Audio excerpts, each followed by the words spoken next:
Hello everyone, स्वागत है आपका आपके अपने YouTube channel for nurses preparation में। मैं हूं रितु और आज के जो हमारे इम्पॉर्टेंट क्वेश्चन हैं वो रहेंगे फंडामेंटल ऑफ नर्सिंग टॉपिक से। For nurses preparation YouTube channel की तरफ से आप सभी नर्सेस के लिए जुलाई मंथ में एक मोस्ट इम्पॉर्टेंट क्वेश्चन की सीरीज़ तैयार की गई है। उस सीरीज़ का मेरा ये जो वीडियो है वो है #54। इससे पहले वाले मोस्ट इम्पॉर्टेंट क्वेश्चन की सीरीज़ वीडियो देखने के लिए आप इस वीडियो के डिस्क्रिप्शन में जा सकते हैं। वहाँ पे आपको सारे वीडियोज़ के लिंक प्रोवाइड कर दिए गए हैं। आप वहाँ पर जाएं, उन सारी वीडियोस को ज़्यादा से ज़्यादा रिवाइज करें क्योंकि ये सारी जो वीडियो है वो आपके आगे आने वाले एग्ज़ाम को ध्यान रखते हुए भी हमने तैयार की है। तो वहाँ पर जाएं, ज़्यादा से ज़्यादा उसको रिवाइज करें, ज़्यादा से ज़्यादा प्रैक्टिस करें क्योंकि आपकी जो सक्सेस है वो आपकी प्रैक्टिस पर ही डिपेंड करती है। तो मोस्ट इम्पॉर्टेंटली आप प्रैक्टिस पर ध्यान दें। और देरी ना करते हुए हम शुरू करते हैं आज के हमारे फंडामेंटल ऑफ नर्सिंग से जुड़े हुए कुछ most important questions. Question number 1 is how to start a interview of a patient if you want to build good nurse patient relationship. निम्न में से नर्स को गुड नर्स पेशेंट रिलेशनशिप के लिए पेशेंट से इंटरव्यू कैसे प्रारंभ करना चाहिए। आपके ऑप्शंस हैं A. Start the interview with easy question to build a report. B. Sitting quietly until the patient initiate the conversation. C. Do not dwell on the diagnosis and its effect on the patient. D. Try not to seem too friendly too soon. And the correct option is option number A, that is start the interview with easy question to build a report. जैसा कि हम सबको पता है patient की जो recovery होती है वो उसमें काफ़ी हद तक नर्स पेशेंट का जो रिलेशनशिप होता है उस पर ही निर्भर करती है और यह गुड कम्युनिकेशन पर भी निर्भर करती है। इसके लिए नर्स को सर्वप्रथम शुरुआती तौर पर पेशेंट से इजी व लेस पर्सनल जो क्वेश्चंस होते हैं वो पूछने चाहिए ताकि अच्छा नर्स पेशेंट रिलेशनशिप का निर्माण हो सके। Next question for you guys is a nurse while giving nursing care to a paralysed patient changes his position every 2 hours. Which of the following is the reason behind this intervention by the nurse? एक nurse paralyse patient की nursing care कर रही है। Nurse 2 घंटे से patient की position को बार बार change करती है या परिवर्तित करती है। निम्न में से नर्स के द्वारा इस प्रकार के इंटरवेंशन का मुख्य कारण क्या होता है। आपके ऑप्शंस हैं A. To maintain the mobility of joints, B. to stop the pressure ulcer, C. for comfort of a patient, D. to stop appetite of a patient.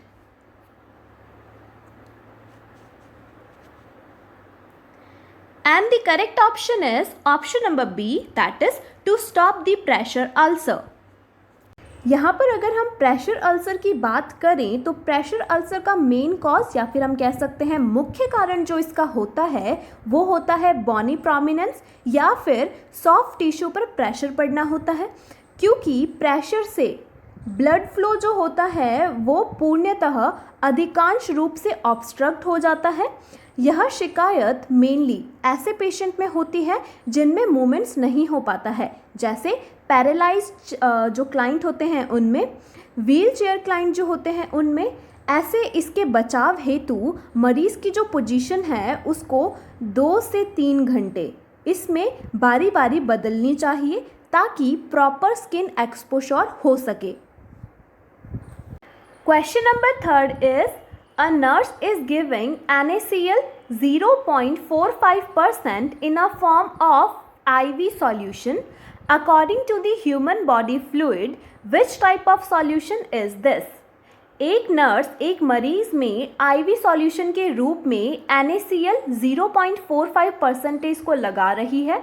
निम्न में से ह्यूमन बॉडी फ्लूइड के अनुसार यह किस प्रकार का सॉल्यूशन है। आपके ऑप्शंस हैं A. Isotonic solution, B. Hypertonic solution, C. Hypotonic solution और D. Normal solution.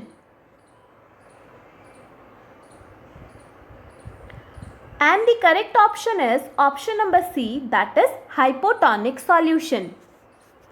हमारे बॉडी में, ह्यूमन बॉडी में जो फ्लूइड है उसकी सांद्रता के समान सांद्रता वाले जो सॉल्यूशन होंगे उसको हम बोलेंगे आइसोमेरिक सॉल्यूशन।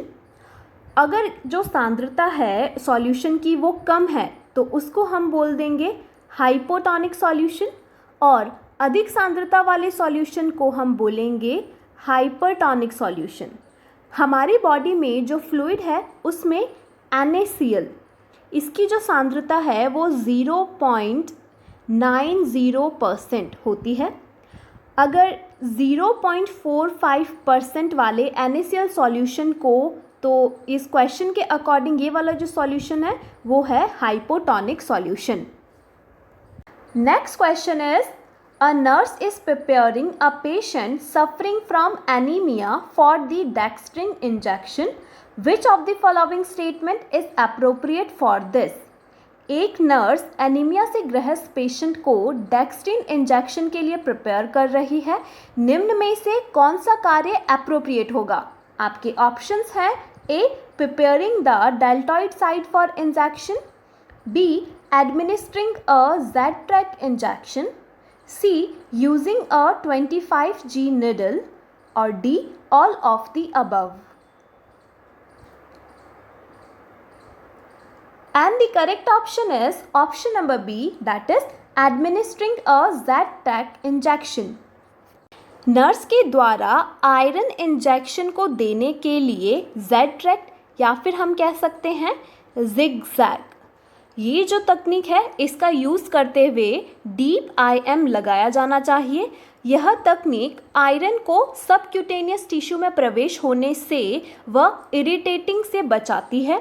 सामान्यतः 25G की निडल का उपयोग SC इंजेक्शन के लिए किया जाता है और आयरन इंजेक्शन के लिए मुख्यतः ग्लूटियल मसल का यूज़ किया जाता है। Question number 5 is, a nurse while taking care of wound drainage of a post-operative patient, which of the following intervention nurse should avoid? निम्न में से पोस्ट ऑपरेटिव पेशेंट में वाउंड ड्रेनेज की care करते समय नर्स को कौन से इंटरवेंशन को अवॉइड करना चाहिए? आपके ऑप्शंस हैं A, observe for bright red bloody drainage, B, tight the drain tightly and tape firmly to the body, C, maintain aseptic technique when emptying the drain, D, check the drain for patency. And the correct option is option number B, that is tie the drain tightly and tape firmly to the body. Surgery के बाद drainage को कभी भी बांधना नहीं चाहिए और ना ही उसमें किसी प्रकार का ऑब्स्ट्रक्शन होना चाहिए। इससे प्रॉपर ड्रेनेज का जो कार्य है वो नहीं होगा या फिर हम कह सकते हैं वो रुक जाएगा। इसके अलावा नर्स के द्वारा ट्यूब की पेटेंसी का फ्रीक्वेंटली चेक किया जाना चाहिए, जिससे ड्रेनेज ज़्यादा से ज़्यादा हो व हीलिंग जल्दी हो और वाउंड से रेड व पानी जैसे निकलने वाले सीरियस ड्रेनेज को नॉर्मल फाइंडिंग माना जाता है। Question number 6 is, a person hits the roadside accident having the AB negative blood group. Which of the following blood group is the safest for this patient? एक road side accident वाले मरीज का blood group AB negative है। निम्न में से उपलब्ध blood group में कौन सा ब्लड ग्रुप मरीज को देने में सबसे सेफेस्ट होगा? आपके ऑप्शंस हैं ए, O positive, B, A positive, C, AB positive और D, B negative.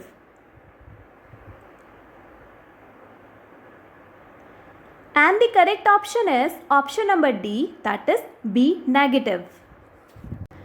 RH negative, ये वाले जो व्यक्ति होते हैं उनको RH नेगेटिव ब्लड व RH पॉजिटिव की अगर हम बात करें तो ये वाले जो व्यक्ति होते हैं इनको RH पॉजिटिव ब्लड का ही ट्रांसफ्यूजन किया जाता है। इस प्रश्न वाले जो व्यक्ति है या फिर जो पेशेंट है उसका जो ब्लड ग्रुप है वो है AB नेगेटिव। ये वाले मरीज़ को हम A negative, B negative, O negative, AB negative ये रक्त दे सकते हैं। Question number 7 is in which of the following condition cold application is contraindicated. Cold application को निम्न में से कौन कौन सी कंडीशन में कॉन्ट्राइंडिकेटेड माना जाता है। आपके ऑप्शंस हैं A tuberculosis, B haemorrhage, C diabetes mellitus और D pain. And the correct option is option number C, that is diabetes mellitus. Cold application का प्रयोग पीड़ा से मुक्ति, एडिमा से बचाव, इन्फ्लेमेशन से बचाव आदि में किया जाता है, लेकिन कोल्ड एप्लीकेशन को भी अनेक परिस्थितियां जैसे shock, collapse, disease related to blood circulatory system, muscle spasm, decrease sensitivity आदि में कॉन्ट्राइंडिकेटेड माना जाता है।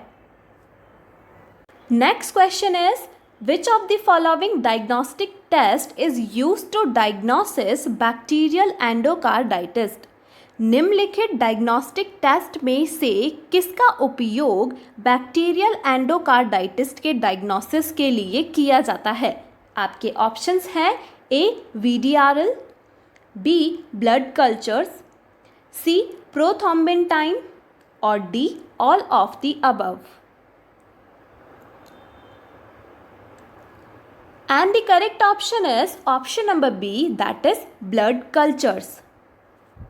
बैक्टीरियल एंडोकार्डाइटिस के डायग्नोसिस में ब्लड कल्चर बहुत ही क्रूशल होता है, क्योंकि ब्लड कल्चर से ही पैथोजन की उपस्थिति का पता चलता है और ऑप्शन प्रोथ्रोम्बिन टाइम वाला जो टेस्ट है उसका यूज़ मुख्यतः एंटीकोगुलेंट थेरेपी की मॉनिटरिंग में किया जाता है और VDRL टेस्ट का मुख्यतः उपयोग STD के डायग्नोसिस के लिए किया जाता है। Question number 9 is which of the following intervention nurse should take care of after the removal of indwelling catheter from the patient. किसी पेशेंट के इनड्वेलिंग कैथेटर हटाने के बाद नर्स को निम्न में से कौन सा इंटरवेंशन आवश्यक रूप से करना चाहिए। आपके ऑप्शंस हैं A document the time of removal, B position the patient on the left side, C wear sterile gloves और D cut the lumen of the balloon. And the correct option is option number A, that is document the time of removal. Patient के indwelling catheter को हटाने के बाद लगभग 8 घंटे इसके भीतर वॉइडिंग कर देते हैं। नर्स को कैथेटर के रिमूवल का टाइम आवश्यक रूप से मरीज़ के फाइल में नोट कर देना चाहिए ताकि 8 घंटे के बाद वॉइडिंग ना हो तो किसी प्रकार की अबनॉर्मलिटी को यथाशीघ्र डायग्नोसिस किया जा सके। सामान्यतः कैथेटर को हटाने वाला प्रोसीजर स्टेराइल प्रोसीजर नहीं होता है, इसमें केवल क्लीन व डिस्पोजल ग्लव्स का यूज़ किया जा सकता है। Next and the last question of this video is which of the following is the most causative factor behind the metabolic alkalosis condition in a patient? Patient में metabolic एल्कोसिस की condition उत्पन्न होने का मुख्य कॉजेटिव फैक्टर निम्न में से कौन सा होगा। आपके ऑप्शंस हैं A IV therapy, B pain management, C nasogastric suction और D hyperventilation. And the correct option is option number C, that is nasogastric suction. जब पेशेंट में nasogastric suction की जाती है तो सक्शन के द्वारा गैस्ट्रिक सिक्रीशन को हटा दिया जाता है। इससे स्टमक में pH का जो मान है वो एल्कलाइन हो जाता है। इससे मेटाबॉलिक एल्कोसिस की स्थिति उत्पन्न हो जाती है। सामान्यतः अगर हम आईवी थेरेपी की बात करें तो जो आईवी थेरेपी है उससे ब्लड का पीएच प्रभावित नहीं होता है और हाइपरवेंटिलेशन से CO2 कम होती है। इससे रेस्पिरेटरी एल्कोसिस की कंडीशन उत्पन्न होती है। सो माय फ्यूचर नर्सेस, आज के वीडियो के लिए बस इतना ही। उम्मीद करती हूँ आपको पूरा वीडियो अच्छे से समझ आ गया होगा। अगर अच्छा लगा हो वीडियो तो लाइक तो ज़रूर कीजिएगा, और अगर आप इस चैनल पे नए हैं तो सब्सक्राइब कीजिएगा, और अपने दोस्तों के साथ ये वीडियो शेयर करना बिल्कुल भी ना भूलिएगा। So at last, keep learning, keep supporting for nurses preparation. I will see you tomorrow.